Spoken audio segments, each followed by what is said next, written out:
और आज की बड़ी खबर, लोकसभा स्पीकर के चुनाव के बाद आज राष्ट्रपति द्रौपदी मुर्मू का संसद में अभिभाषण होगा। राष्ट्रपति द्रौपदी मुर्मू नई संसद के लोकसभा चैम्बर में संसद के दोनों सदनों के सदस्यों को संबोधित करेंगी।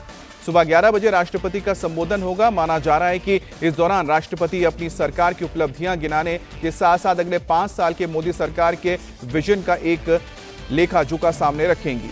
अभिभाषण के बाद 1 से 3 जुलाई के बीच सदन में अभिभाषण को लेकर धन्यवाद प्रस्ताव पर चर्चा होगी और 2 दिन की चर्चा के बाद 3 जुलाई को प्रधानमंत्री मोदी चर्चा का जवाब दे सकते हैं।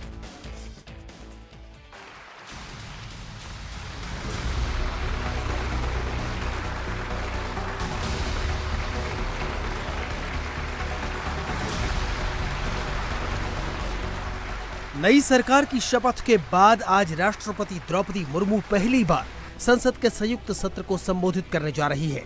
ये बैठक नई संसद के लोकसभा चैम्बर में होगी। राष्ट्रपति का अभिभाषण सुबह ठीक 11 बजे शुरू हो जाएगा। राष्ट्रपति का काफिला सुबह 10:35 पर राष्ट्रपति भवन से निकलेगा और 10:55 पर संसद के गज द्वार पर पहुंचेगा।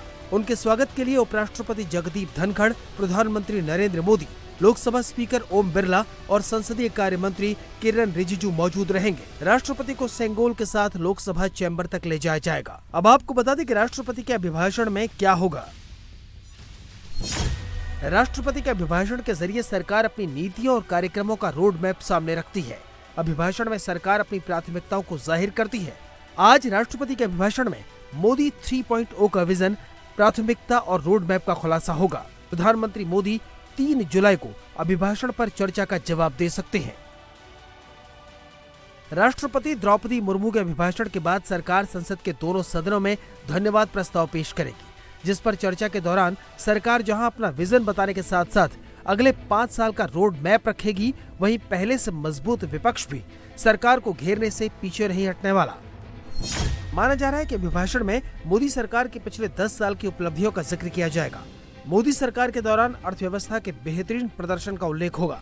रक्षा क्षेत्र में मोदी सरकार की नीतियों की बदौलत आत्मनिर्भरता की ओर बढ़ते कदमों का जिक्र हो सकता है। स्वास्थ्य सेवा के क्षेत्र में आयुष्मान भारत और दूसरी योजनाओं पर आगे का प्लान बताया जा सकता है। सामाजिक कल्याण और मुफ्त अनाज जैसी योजनाओं का जिक्र करके सरकार अपनी उपलब्धियां गिना सकती है। वहीं पिछले 10 सालों में पहले से मजबूत विपक्ष इस बार कमर कसकर तैयार बैठा है। विपक्ष कई मुद्दों पर सरकार को घेरने की रणनीति बना रहा है। विपक्ष नीट और यूजीसी परीक्षा में धांधली के मुद्दे पर सरकार को घेर सकता है। जम्मू कश्मीर में बढ़ रहे आतंकी हमलों पर भी विपक्ष सरकार पर हमलावर हो सकता है। देश में ट्रेन हादसे और महंगाई के मुद्दे पर भी विपक्ष सरकार के खिलाफ मुहिम की तैयारी कर रहा है। राहुल गांधी पहली बार विपक्ष के नेता बने हैं और स्पीकर के चुनाव के दिन ही आपातकाल पर प्रस्ताव लाकर सरकार ने अपने आक्रामक इरादे जाहिर कर दिए हैं। साथ ही स्पीकर के चुनाव के दौरान विपक्षी एकता में दरार भी राहुल की टेंशन बढ़ाने वाली है। स्पीकर के चुनाव में कांग्रेस के रुख पर टीएमसी पहले ही नाराज थी। राहुल ने ममता से बात करके उन्हें मनाने की कोशिश भी की, लेकिन ध्वनिमत से स्पीकर का चुनाव होने के बाद कांग्रेस और दूसरे विरोधी दलों ने डिवीजन नहीं मांगा, लेकिन टीएमसी के कुछ सांसदों ने डिवीजन की मांग कर दी। डिवीजन फोर्स नहीं किया। स्पीकर तो चुन लिए गए, लेकिन कांग्रेस और तृणमूल कांग्रेस की तनातनी बढ़ गई। भैया मजबूती का बात नहीं है। नियम कहता है कि 500 लोगों के अंदर एक आदमी भी अगर डिवीजन मांगे तो आपको डिवीजन देनी पड़ती है। ये नियम है। भाई कांग्रेस से भी मांगे, बहुत सारे पॉलिटिकल पार्टीज है, बहुत सारे पॉलिटिकल पार्टी से मांगेंगे। आप मुझे प्रश्न कर रहे हैं, प्रश्न करने से पहले लोकसभा का फुटेज एक बार देख लीजिए। और रूल्स ये कहता है कि एक मेंबर भी डिवीजन मांगे तो आपको डिवीजन देनी पड़ेगी। आपने वो नहीं दिया, तो क्यों नहीं दिया ये तो प्रोटेम स्पीकर ही बता सकते हैं। जो चेयर पे बैठे थे वो बता सकते हैं। But this is against the rule, this is immoral, this is unethical and this is unconstitutional.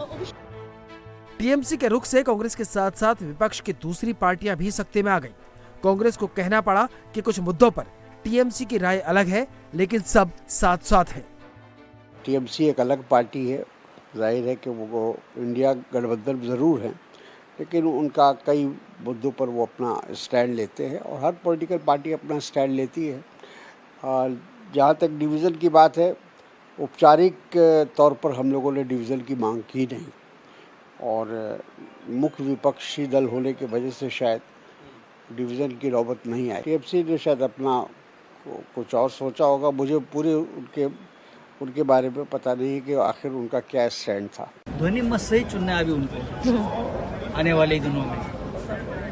देखिए एक परंपरा है, हमने विरोध तो नहीं किया, लेकिन एक परंपरा है कि चुनाव नहीं होना चाहिए। हमने ये भी दिखाया कि हम आपके सामने खड़े रहेंगे और हैं, लेकिन डिवीजन की मांग नहीं की और बहुत ही शांतिपूर्ण तरीके से ओम बिरला जी को चुना। बिरला जी तो विरोध क्यों है? यही लोकसभा अध्यक्ष है जो एक झटके में 100 से ज़्यादा सांसदों को निलंबित कर रहा है। आपातकाल में ऐसा नहीं हुआ। ये एक परंपरा रही है, संसदीय परंपरा की विपक्ष यदि मांग करे तो डिप्टी स्पीकर विपक्ष का होना चाहिए। और पिछले दिनों की बात अलग थी, इस बार काफ़ी बहुमत से मतलब काफ़ी संख्या बल है विपक्ष के पास।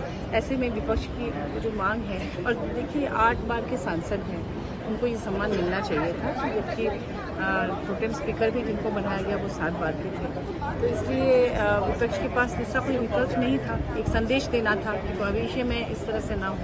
और संख्या बल तो नहीं था, इसीलिए नहीं मांगा गया डिवीजन। अदरवाइज कोशिश तो ये थी कि डिप्टी स्पीकर अगर हमारी तरफ से होते तो बहुत अच्छा लगता। विपक्ष से सहयोग मांगा जा रहा है, माननीय प्रधानमंत्री जी भी बार बार बोल रहे हैं, तो विपक्ष का भी सहयोग करना चाहिए था, उनकी भी सुननी चाहिए। केवल स्पीकर के मुद्दे पर ही विपक्षी एकता में सेंध नहीं लगी, बल्कि उसके बाद आपातकाल की निंदा करने वाले प्रस्ताव पर भी कांग्रेस को अपने सहयोगियों का साथ नहीं मिला। मौन के दौरान केवल कांग्रेस के सांसद हल्ला करते रहे, दूसरे सहयोगी खामोश थे। बीजेपी को हमला करने का मौका मिल गया।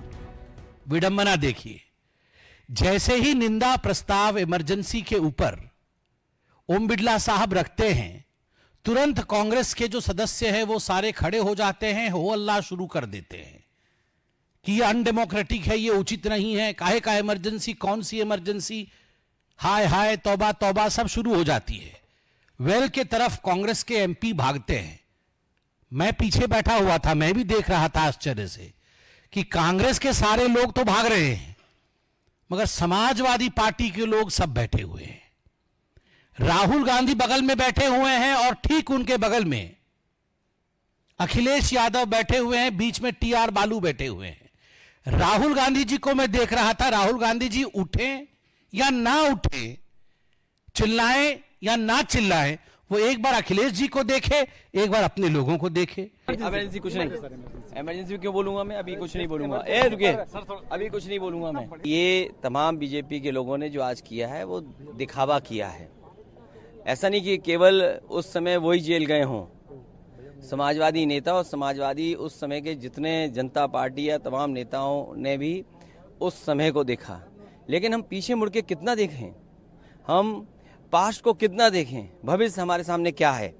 और ये इतने आज हम लोगों के साथ कह रहे हैं जो समाजवादियों ने कभी उनको सम्मान दिया था, रक्षक सम्मान, लोकतंत्र रक्षक सेनानी, आइए लोकतंत्र रक्षक सेनानी, ये खड़े हमारे साथ, अवधेश जी, राजा अयोध्या। पहले बीजेपी से 1 लाख रुपए करवाइए लोकतंत्र सेनानियों के लिए, तब हमसे पूछने आइए। अब राष्ट्रपति के अभिभाषण के बाद चर्चा के दौरान पता चलेगा कि विपक्षी एकता में लगी सेंध का ये ट्रेलर आगे कैसी पिक्चर दिखाता है।